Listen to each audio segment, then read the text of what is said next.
100만 유튜버 박이가 결국 고개를 숙였습니다. KTX에서 휠체어 낙상 사고를 당한 뒤 당시 CCTV를 공개했는데 오히려 거센 역풍이 불고 있는 건데요. 대체 무슨 일이 있었던 걸까요? 사건은 지난 8월 14일 발생했습니다. KTX를 이용한 박이는 목적지에 도착한 뒤 휠체어를 타고 열차에서 내리고 있었습니다. 당시 사회복무요원이 하차를 돕고 있었는데요. 경사로를 내려가던 박이의 휠체어 바퀴가 근무자의 발에 걸리면서 박이가 앞으로 넘어지는 사고가 발생했습니다. 자칫 큰 부상으로 이어질 수도 있었던 상황.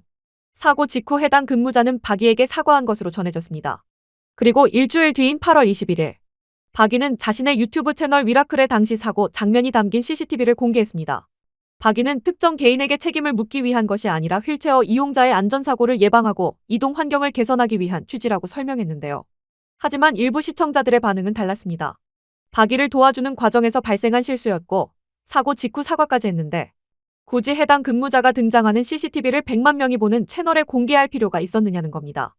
반대로 실제로 위험한 사고가 발생한 만큼 휠체어 이용자의 안전 문제를 알리기 위해 필요한 공개였다는 의견도 나왔습니다.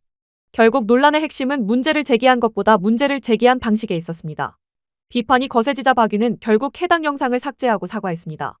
박이는 자신을 돕기 위해 노력했던 근무자의 입장을 충분히 생각하지 못했다며 자신을 더 잘 도와주려는 과정에서 발생한 실수였는데도 부정적인 부분만 생각했고 전달 방식이 미숙했다는 취지로 사과했습니다.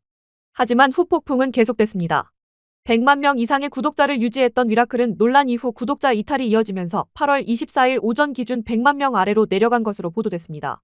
실제로 위험한 사고를 당한 박이 그리고 안전 문제를 알리기 위해 공개했다는 CCTV. 하지만 그 과정에서 한 개인의 실수를 어디까지 공개해도 되는지에 대한 또 다른 논쟁을 남겼습니다. 여러분은 어떻게 생각하시나요? 안전을 위해 필요한 공개였을까요?